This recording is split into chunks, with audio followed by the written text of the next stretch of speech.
I think we're ready to get started. This is a rapid session with 3 presentations. First of all, I would like to begin by acknowledging the land on which we gather, which is the unceded territory of the Coast Salish peoples, including the territories of the Musqueam, Squamish, and Tsleil-Waututh nations. And I also just want to acknowledge that I am attending here today from the traditional, ancestral, and unceded territory of the Silks Nation in West Kelowna, which many of you will be from different nations as well, or different areas. My name's Nellie Oakey, and I'm your moderator for today. So there are 3 sessions. The first one is Post-COVID Recovery Care Pathway from Community to a Post-COVID-19 Recovery Clinic. Michelle and Raveena are going to present, and they'll introduce themselves. Secondly, Reducing Weight Bias in a Team-Based Primary Care Clinic, and Omowumi will be presenting. And Reimagining Primary Care in Rural Communities for Unattached Patients, Erin, Mona, and Tanya. And rapid fire means 10 minutes of presentation, 8 minutes of question and answer, and then a 2-minute transition period between presentations. And we'll be sticking to the time closely. All right. I will turn it over to you. Perfect. Thank you.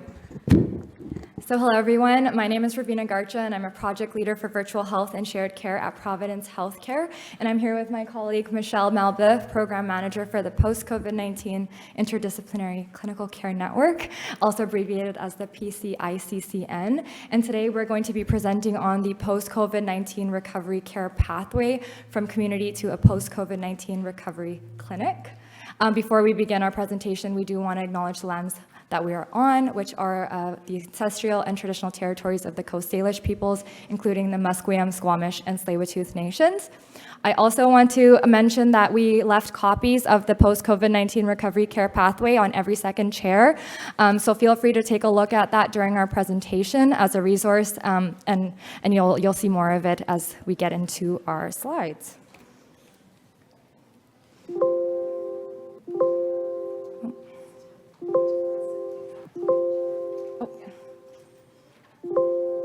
Sorry, some technical difficulties. Also want to begin stating that we have no conflicts of interest to disclose. And the learning objectives for this session are to recognize resources that are available for primary care providers to support their post-COVID-19 patients. And post-COVID-19 patients are individuals that have been experiencing common symptoms of COVID-19 at least 3 months or longer. So here is our patient, Keith. Keith is a 55-year-old letter carrier living in Prince George. He lives in Prince George with his wife, a son, and 2 dogs. He has no health concerns, and he lives a pretty active lifestyle. Unfortunately, Keith got COVID back in October, and he's been experiencing persistent COVID-19 symptoms.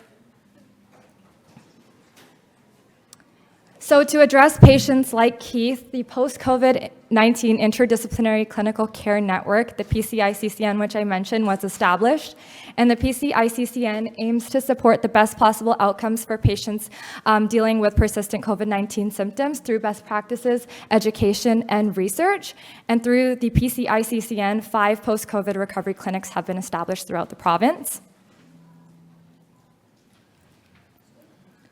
However, despite the availability of these clinics, not all patients require that level of care, but all patients require resources, education, and tools to support them in their recovery, and that is most appropriately delivered to them by their primary care providers.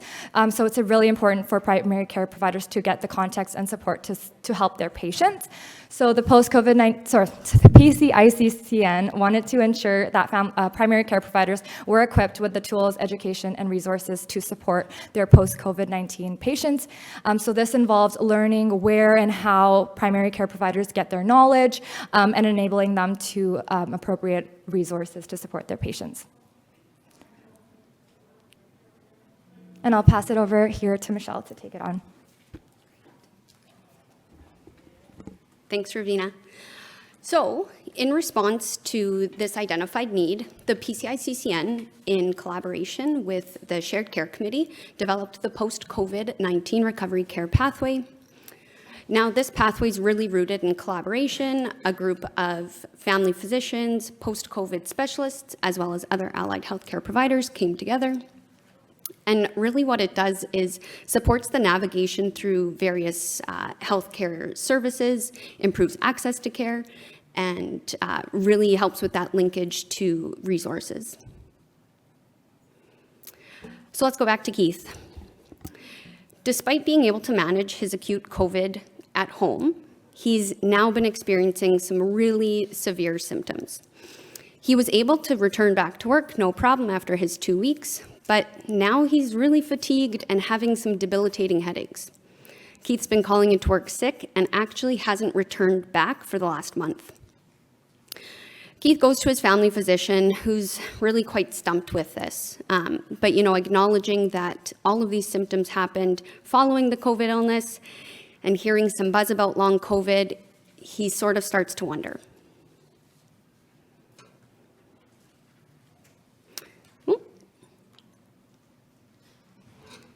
I'm not sure if it's going to work. I might need you to hit play.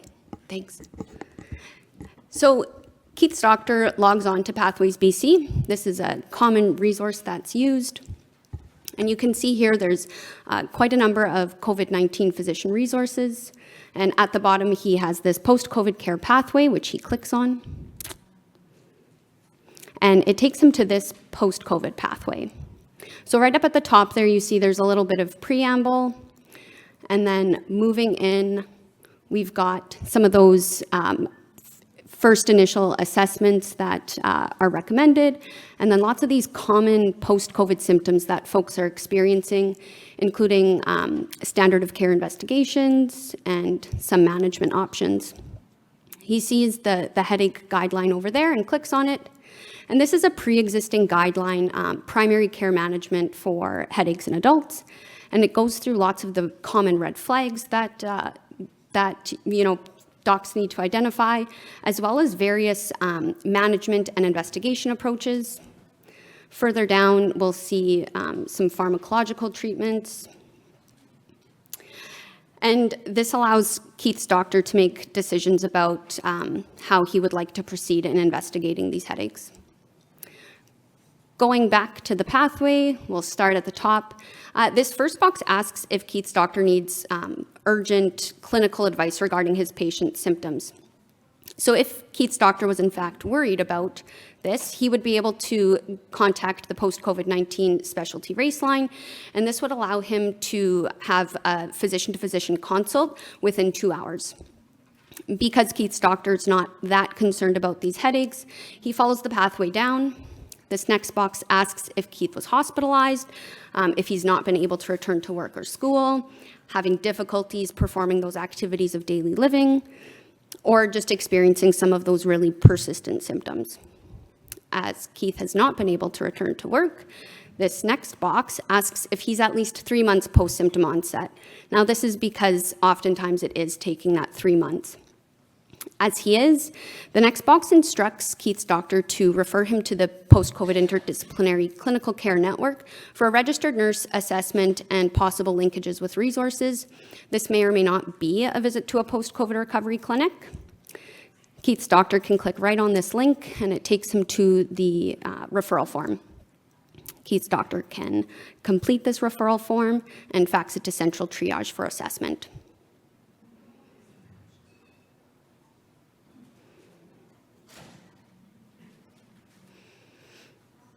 Just finishing off the pathway here, if Keith wasn't eligible to be referred to the PCI-CCN, it gives some principles about how to appropriately manage your patient and, providing support and all of those things.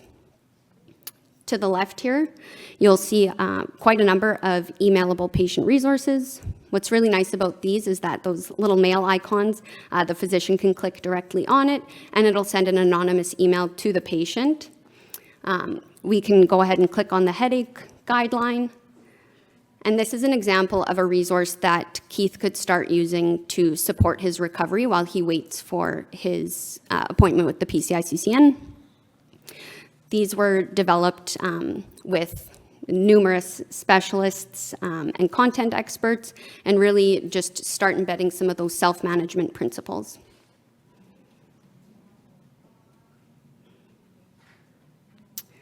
So some of the key benefits of this pathway is that it really allows the primary care provider to be that primary point of contact throughout the patient's recovery journey.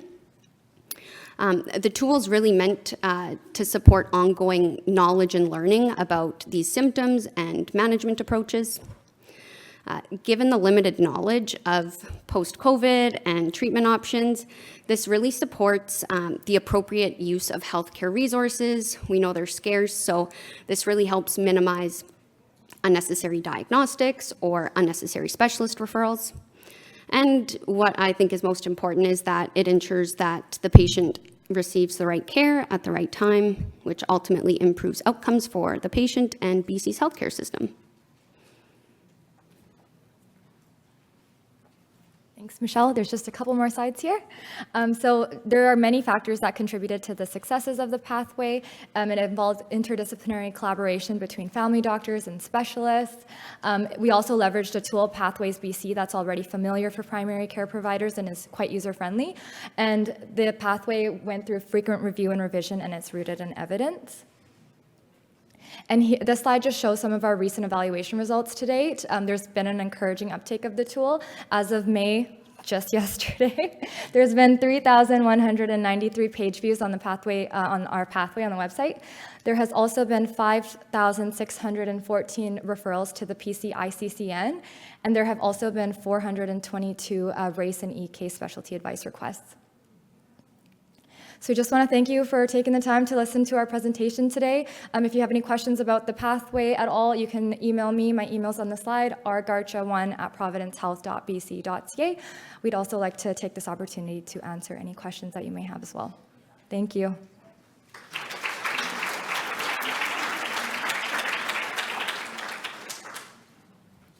Any questions? Yep. Was there a reason that you didn't use the post-COVID functional assessment scale as a triage opportunity, or is that being done by the RN once that referral goes in to decide which of the patients actually need more sort of advanced post-COVID rehab? That's a good question. I'm going to pass that on to Michelle. She'll best answer that. Sure, thanks for the question. So this pathway is really just to support family practitioners in making the decision of whether or not to refer to the post-COVID clinic. Then once the patient is referred, that RN will do the initial assessment and decide, does this patient need a post-COVID recovery clinic, or can we manage with education and resources?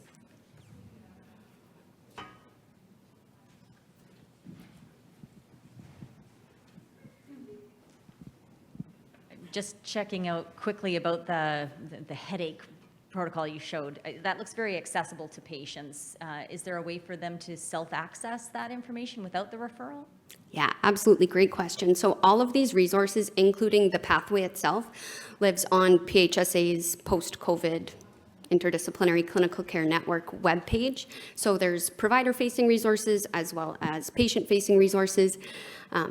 Just a plug for the PCICCN, there's tons and tons of BC-developed resources for patients on that website. I think if you type in PHSA post-COVID, you'll definitely get there on Google.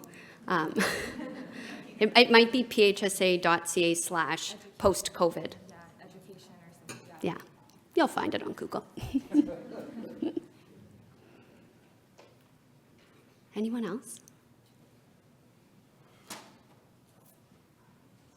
Oh.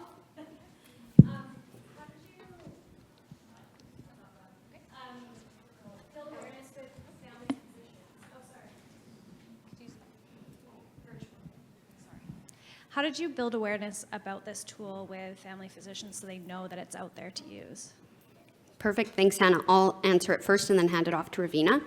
So this actually came to us from a group of family physicians. We were having multiple working groups with our shared care folks, and in that group, the leader of Pathways said, all of the physicians, usually have that open while they're having their assessment, and it's kind of in the background. So it was already a tool that they were using.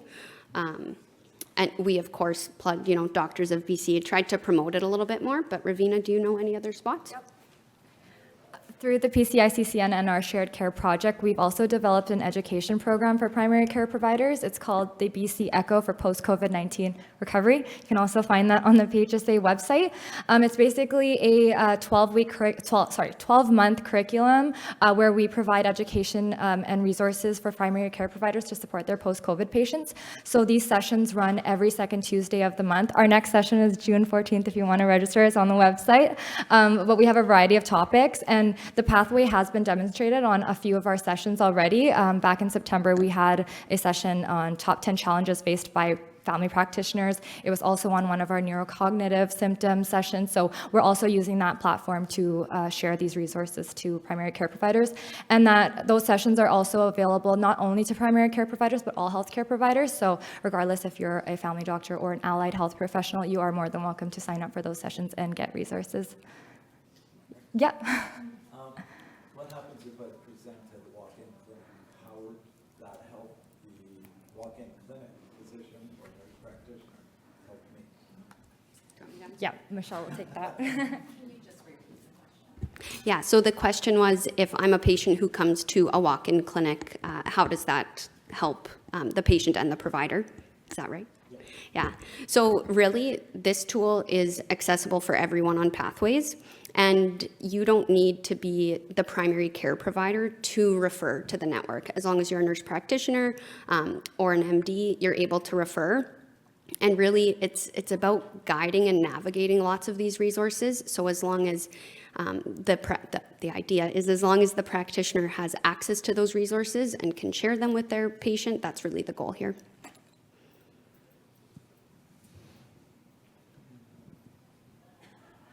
Anyone else? Good? Great, thank you.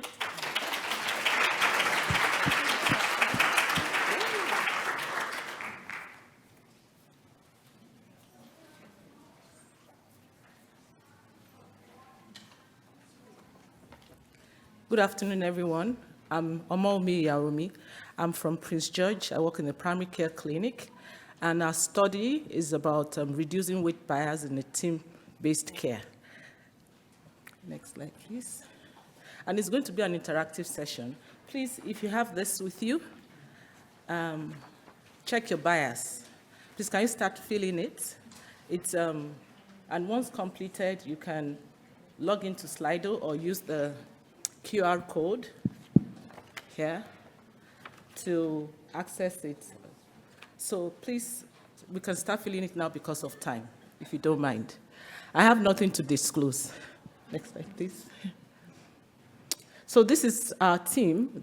I'm the only one present today for the presentation, but for the project, myself and Dr. Nikhil Tui, who is also a family physician.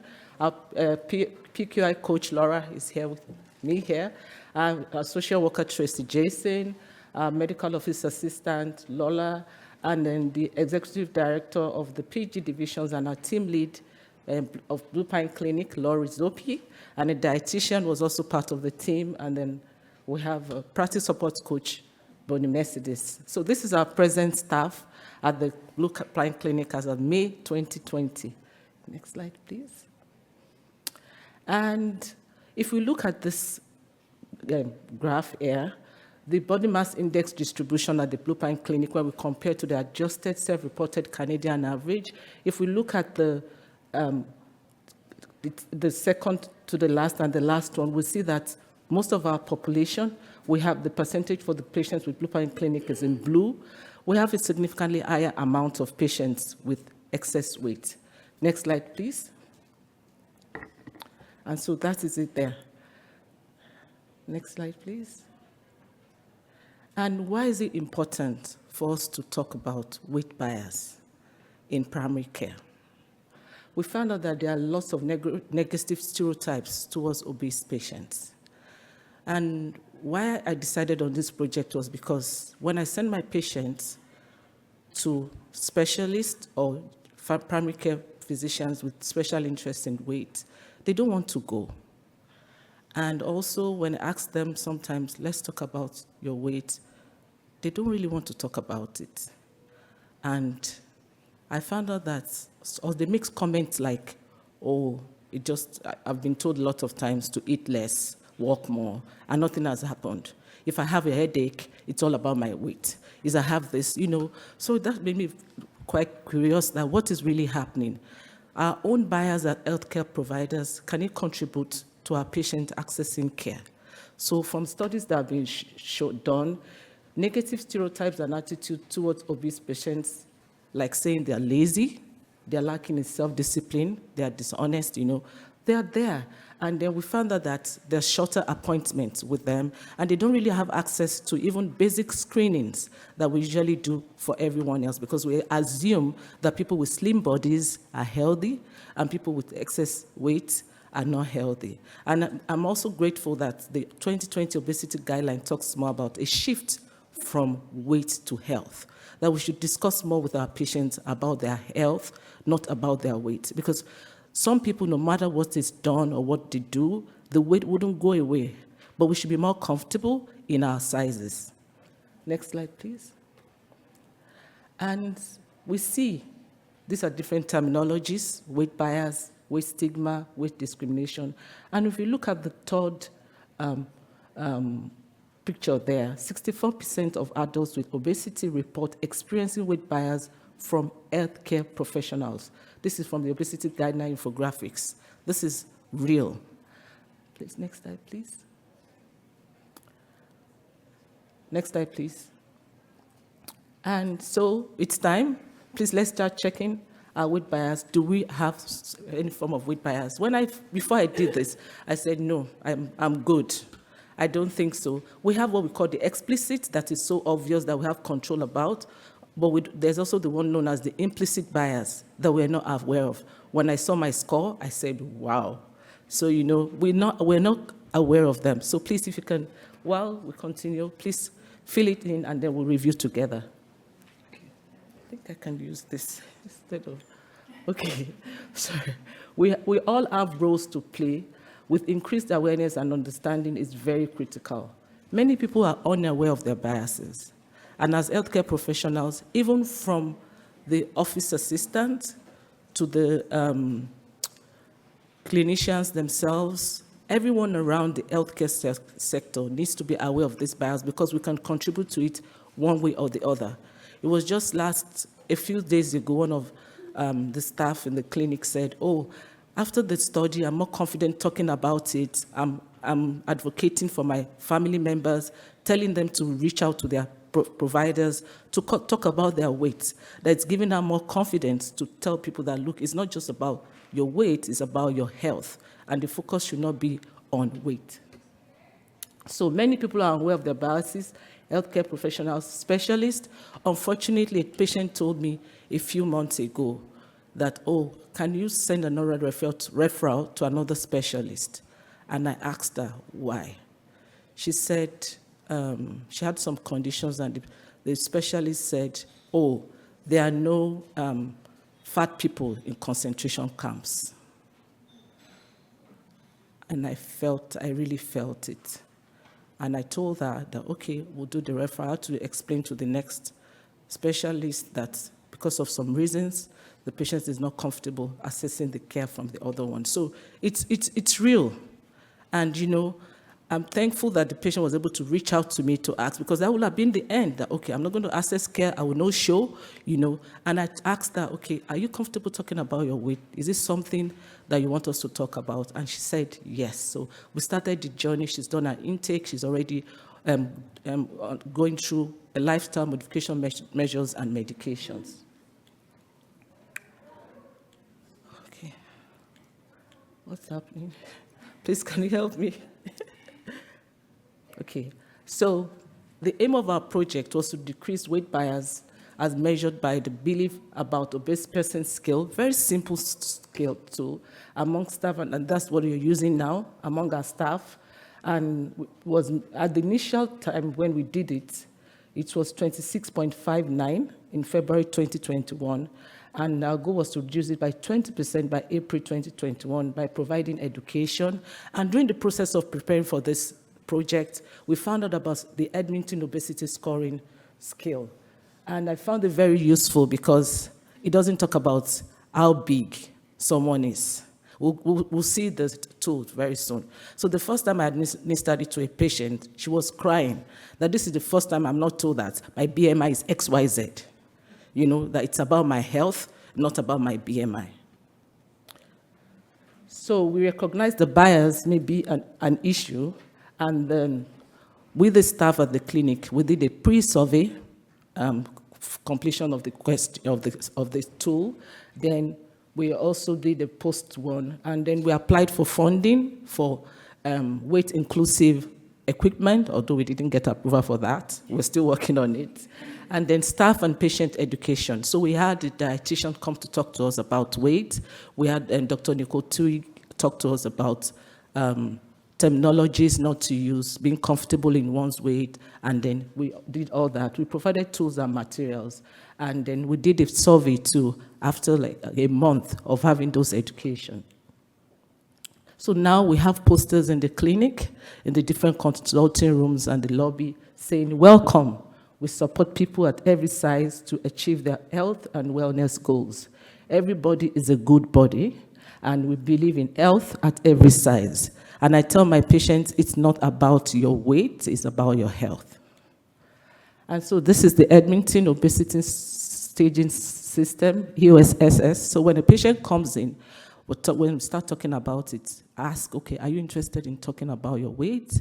And then we start the process, do an intake. And I'll ask them, okay, where do you think you are at in this tool here? And so they decide themselves, stage one, okay, it's about depression, little arthritis, okay, let's focus on that. You know, if it is sleep apnea, let's focus on that. So in the process, we have a goal. It's about your health, not reducing the size. And we let people know too that, okay, you might not really achieve that, your ideal weight, but you need to be healthy because, oh, I want to go back to 120 pounds, you know. So we let them know that, okay, you might not really get to that goal that you want, but you'll be healthy. So it's more focused on health, and that having excess weight doesn't mean that one is not healthy. Okay, thank you. Okay, so this is what we found out. And our final score at the end of the day was 33.1, which was an improvement of 24.1 from the previous one. So we're glad that, oh yeah, yes. So, okay. So the EOSS, we're not using it at all. If you look at January 2021, we're barely using it, but by May 2022, about 25 of those EOSs have been completed in our AMR. So, good news. And so I talked about a few of the patients' experience, you know, not feeling judged by the EOSs. I mentioned that, more engaged and motivated. Sometimes I ask for feedback after doing the weight intake. How do you feel about this today? Said, oh, I feel I'm the one in charge of my health. Nobody's pointing to me, do this, lose weight, do, you know, those kind of things. So it's awareness about the bias, I feel, will also help us to provide better quality care for our patients. Okay, questions?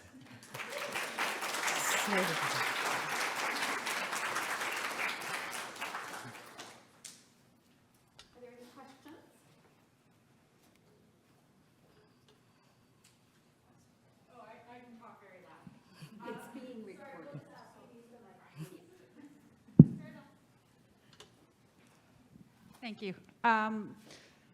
Thank you very much for the presentation. I really appreciate some of the content that you provided there.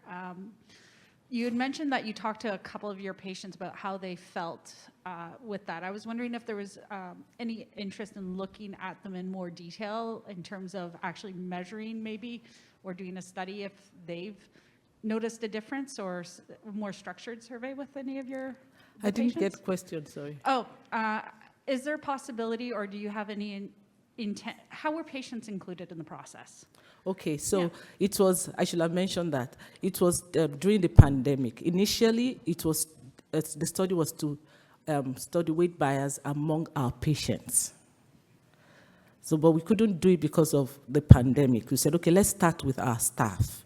Then subsequently, we're going to do a study to address weight bias even among patients themselves. Because one day when I was doing an intake for a patient, and I asked about the family history, and she mentioned, oh, my sister too is on the big side, but she doesn't eat healthy. That's why she's fat. I said, wow. Even there's a bias amongst us that have excess weight too, even amongst ourselves. So it's something we'll work on, maybe our next project. Yes, yeah. Thank you.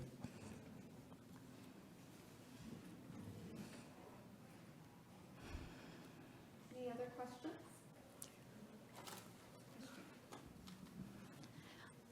I was just wondering how you found that scale, the Edmonton obesity staging scale, like in terms of being user-friendly. Are you finding it pretty easy to use and then to initiate those conversations about health and wellness based upon that? Yeah.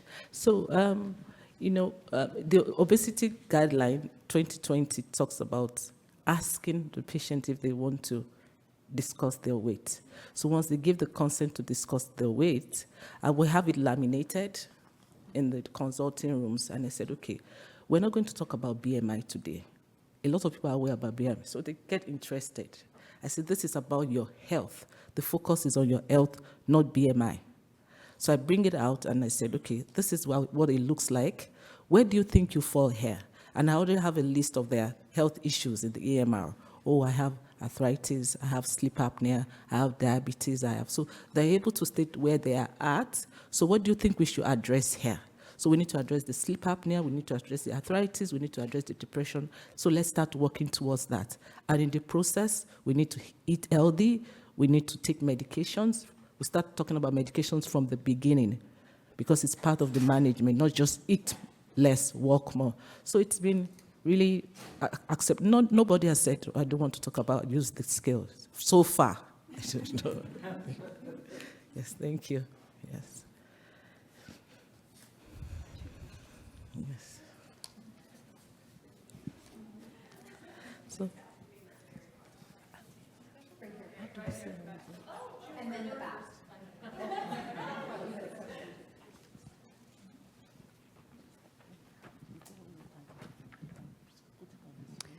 I'm just curious why you chose the beliefs about obese person scale versus one of the other scales that's out there. Yes, because we reviewed a lot of them. I wanted something very simple that people will be able to do within a short period of time, and they won't feel bored and say, because people don't really like questionnaires and surveys. So we just wanted, and it's been proven, has been shown, validated to be useful in assessing bias. Thank you.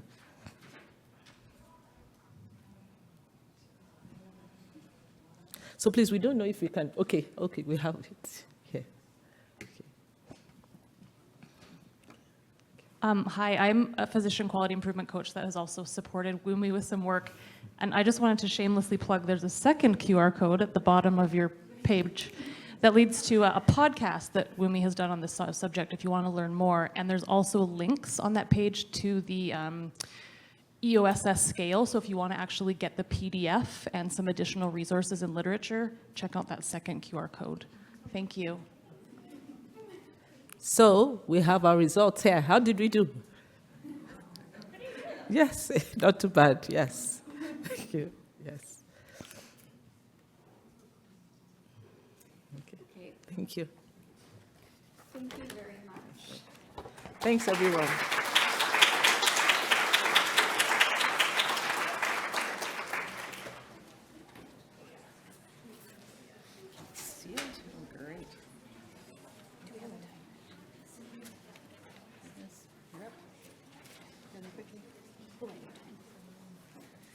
Just saying, we'll maybe let you time and we'll watch for your. Go, Tanya. Get close to the mic. Hi, I'm Tanya. I'm the nurse practitioner with the Kootenay Boundary Health Online Clinic. Beside me is Mattei with the Kootenay Boundary Divisions of Family Practice, and beside her is Erin Fazzino, the PCM manager with Interior Health. Today we are discussing innovating to reduce unattachment in a time of primary care crisis. Our territorial acknowledgement and blessing, so we do acknowledge and respect and honor the Kootenay, the Salix, Sinates, and the Secwepemc, peoples on whose unceded traditional territory we conduct our work and which has become home to the Métis and many diverse Aboriginal communities. We have no disclosures or conflicts of interest to report. Where am I eating this sucker? Hey, just to start us off, how many of you have been to the Kootenay Boundary region? Just put your hand up. Okay, great. So quite a few of you. So you already know it's a beautiful area in southeastern BC. We have approximately 13 communities. Many of them are rural, some of them very rural. Some of them even require ferry access or crossing treacherous mountain passes in the winter. We have approximately 26 clinics. Many of those are private, but we also have some interior health owned and operated clinics. We have one urgent primary care center, and we also are building a primary care network right now. That network includes registered dietitians, respiratory therapists, pharmacists, nurses, social work, GPs, NPs, Aboriginal coordinators, and I'm sure I've forgotten somebody, or other allied providers as well. So what we wanted to talk about, we're a Wave 1B PCN, so that means we're fairly far along in our journey. We've hired a whole bunch of people, put them into clinics, but really that's just the beginning. That's the easy part. Moving from working together alongside each other under one roof to actually becoming a team and working together in a more cohesive way takes time and takes effort and takes a lot of work. And so we know that we're well on our way to creating a better primary care system and more supportive system for our patients. People need care right now. They need access right now. And so with our limited resources that were left, we knew we needed to do something. And so we've created an online clinic, and that's a virtual clinic. Yeah. I think that's it. Sneak over to you. An attachment there. Okay. Great. Oh, yeah. Okay. I did this last time too. I keep forgetting it's still my turn. So going to talk just a little bit about unattachment in Kootenay Boundary. We have approximately 18,000 unattached patients right now, and we have about 16 primary care provider positions that are open, and we have more retirements that are expected. So it's even more critical that we prioritize the access for the patients who need it most. So we'll get into a little bit more detail about that later, but just wanted to speak to the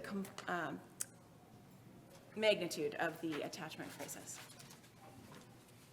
Not really sure where to aim this puppy. There we go. Concept to design to skip me. I think we're missing a slide. That's okay. If we can get this to work, that would be awesome. I'm going to let you keep talking. Yeah. So from concept to design, we looked at creating a clinic in response to COVID-19. So we anticipated this huge wave that was going over on our emerged departments and that we would need to respond by pulling the stress off the emerged departments of the other patients that wouldn't be going there. We quickly learned that wasn't the case. That wasn't happening in our region at least. And so we waited for a while and then we looked and we said, you know, we still have this gap. We have this unattachment problem that we've seen across our region, and we had a few resources left for from our PCN allocations. They weren't enough to solve the primary care crisis in all our communities, given we've got 13 communities and people leaving in different states, for retirement, et cetera, across the region. And we have one nurse practitioner. Well, that's not going to solve it, it'll solve a little bit of a problem in one location. So we decided to look at piloting a regional clinic to be able to spread those resources widely across our region to support our patients. So we developed a referral form, and we shared that referral form with the areas in our system that are most likely to encounter these unattached patients that are most at risk. So that's our emergency departments, our maternity clinics, specialists, our UPCC, our mental health and substance use and complex medical frail teams. And I've probably forgotten some there. We also recognize that we wanted to work across our system. So we do have other partners that help provide care to unattached patients, but a lot of that is episodic.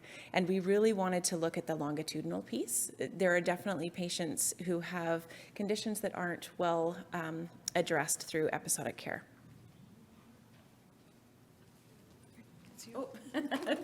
Two slides in a row just throws me every time. So talking about some of the goals of KB Health, we really wanted it to be local, and we wanted that continuity of care. Recognizing that, again, back to that episodic piece, you lose a lot in that. And so having that ongoing relationship is really critical. We also learned through working with our partners that virtual isn't enough on its own, and that we really needed to incorporate some in-person. So we're looking at about a 70% virtual to 30% in-person ratio right now. And so we've been able to set up some in-person locations in several of our communities. And most recently, we were able to pivot very quickly and respond to a primary care crisis in one of our most remote areas that lost their nurse practitioner. We're able to hire a casual to that area to be able to work with our virtual NP to maintain that access for those that need it most. Last but not least, I just wanted to touch on the next step for us, which is going to be working ideally with our community partners, where those complex patients who need it most go anyways, and meet them where they're at, and really work at trying to set up potentially clinics with our community agencies or better access points for those who can't access in traditional ways. There we go. So this is where we landed after many months working with our advisory committee. So we had partners at the table, Interior Health, our division, providers, patients, and our Aboriginal partners. And this is a basic of our vision.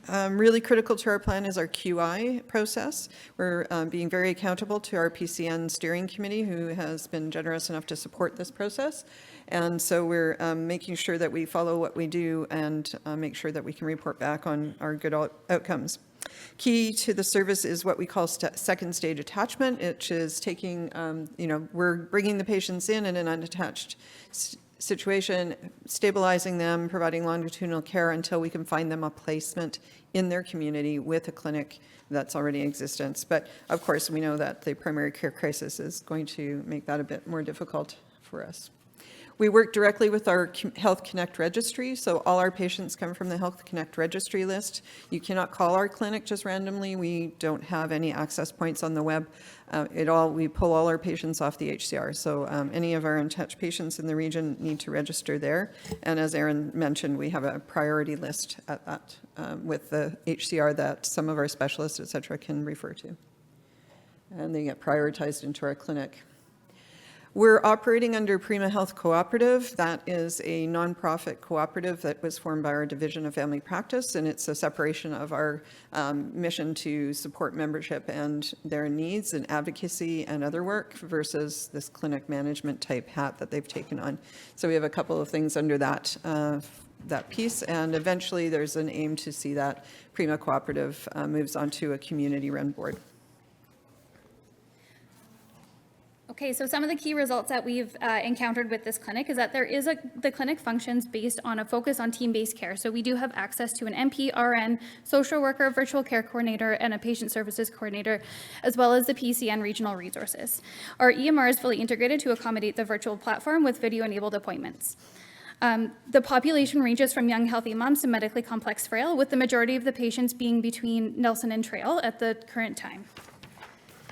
Some of the clinical challenges, sorry, I'm going to speed through this because we are short on time. Some of the clinical challenges include the balance of the panel, as we are taking primarily priority patients who have immediate or complex care management. The self-referred patients also, because they are often medically complex as well, because they have been in need of a care provider and have sought out that option as to seek care. There is a growing crisis for primary care providers within the area, and also a need to serve the primary care for the medically non-complex. It also is uncovering larger systemic issues with the lack of primary care providers within the region. The impact of the physical versus in-person, as Erin discussed, is about 70-30. Also the challenging patient populations on the impacts of staff. So there is a potential for increased staff burnout based on high population of mental health patients and patients with complex relationships with other regional care providers.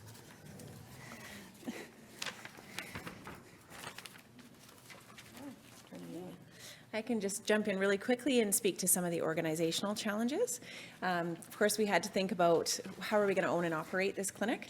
So we really were looking at privacy, information sharing, clinical support, space, supplies, EMR options and costs. And at the end of the day, we decided to look at the strengths of each of our partners and work together in a collaborative way. And really what our deciding factor was what's the most patient-centered option, and that was to go with a digitally enabled EMR.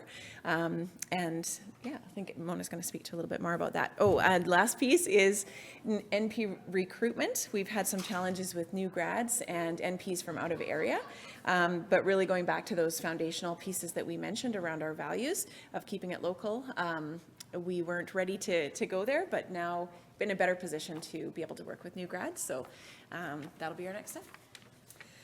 Prima, the development of our Prima Health Cooperative at the same time as implementing a new clinic was a bit of a challenge. We were running two things parallel and trying to make sure they met at the end of the tunnel, and it ran into some delays around, incorporation, legal and finance issues, et cetera. But now that's all in place for any of our future work. Our funding is fairly tight. It is not a fee-for-service structure, so we are very limited in our funding of the incoming funds. And so that delay in our second nurse practitioner coming on board has really limited us.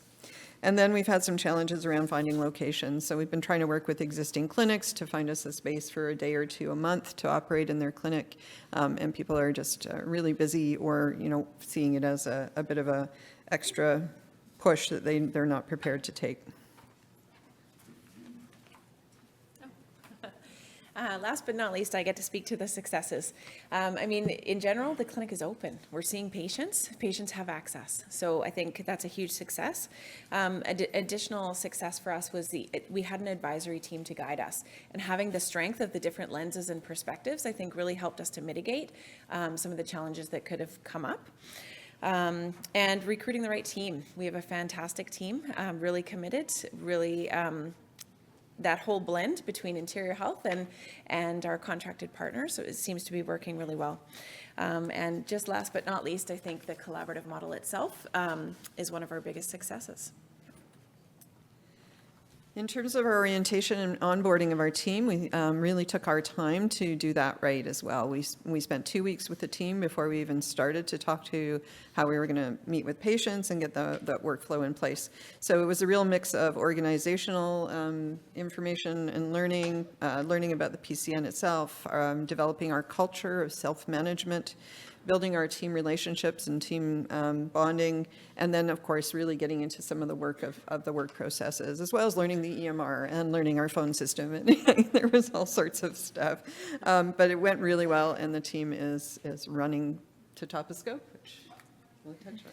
Perfect. Yeah, so working to full scope, we're pretty self-managed, which is super wonderful. And the clinical team communication is fostered with daily huddles and communication between all team members, with the inclusion of Interior Health and Prima Health senior management encouraged on a weekly basis.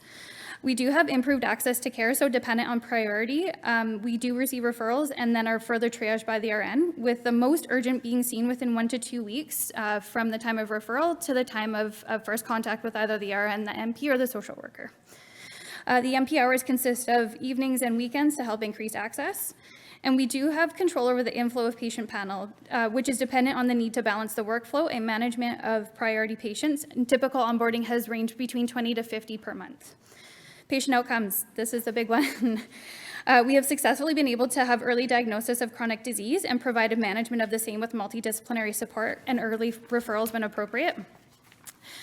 We have been able to identify potential issues and have created patient-centered plans to help reduce risk, and we are managing to provide patients with appropriate age-related health screening. Mona, if you don't mind the last slide there's a couple of patient stories. If you take a moment to have a read through those as well. We can do questions at this time, though. Take questions as soon as I can. Our patient feedback, I should say. A couple of quotes there, but we're open to taking questions while you read the quotes.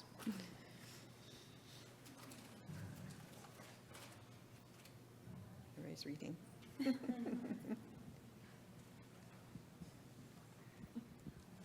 Thanks for that. My name's Gavin Arthur. I'm with the Comox Valley PCN.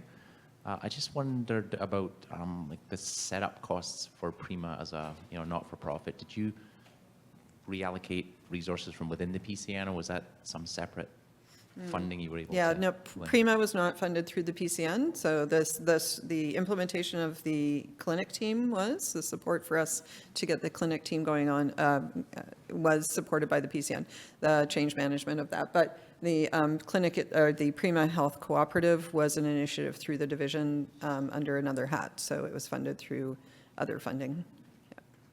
I'm just curious on that. Was there any sort of municipal support, any regional government or local government? Not yet. We are working on like a bigger future plan around community health centers, and there is local government involved in those conversations, which may be Prima's entity in the future, but yeah, not at this time. Thank you.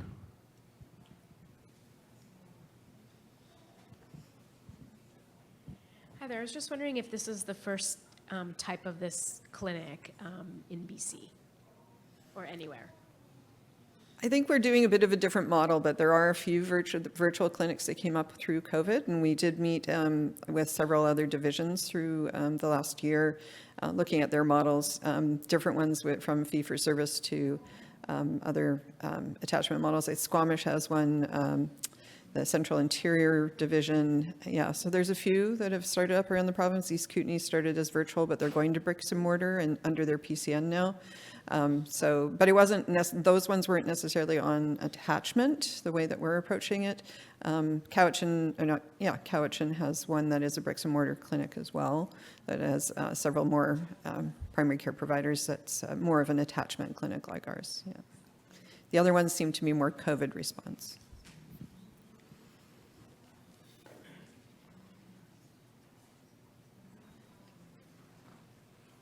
Okay. Thanks.